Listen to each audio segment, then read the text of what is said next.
Hello, I'm Penny Eccles, and here is today's leadership tip. Now, today I want to talk about empowerment. It's in all of the leadership books. As leaders, we must empower our colleagues. But what does it really mean? Well, to me, it means giving people courage.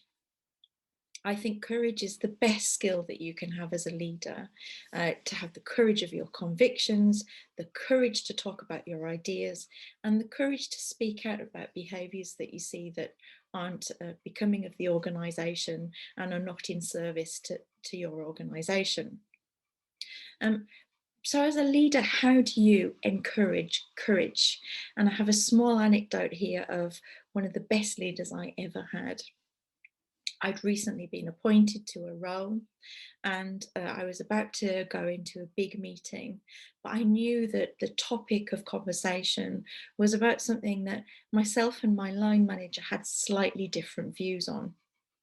So, being the courteous employee that I am, I arranged a meeting with my line manager before the big meeting and asked him what he wanted me to say, because I wanted to make sure that we were aligned and that I was being fully corporate.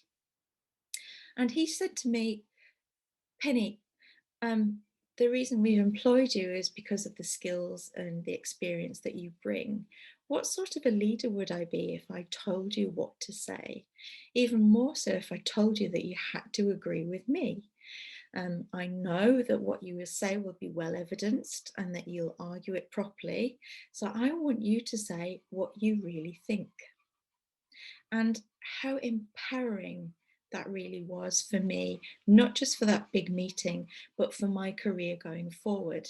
He had given me permission to be courageous. How do you encourage your team to be courageous?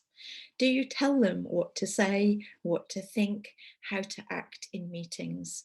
I once had a line manager some years later who gave me the explicit instruction that I had to be contrite in a meeting.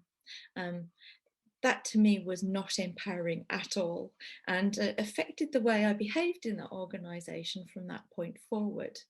So I'd like you to reflect on how you do act as a leader and how you really encourage your teams and your peers to be that courageous, bold individual. Because through courage, we create innovation, we halt negative behaviours, we might avert a PR crisis, and it really does show our colleagues and our peers that professional respect. And through professional respect, you get better productivity, greater loyalty, and a far better outcome for your organisation.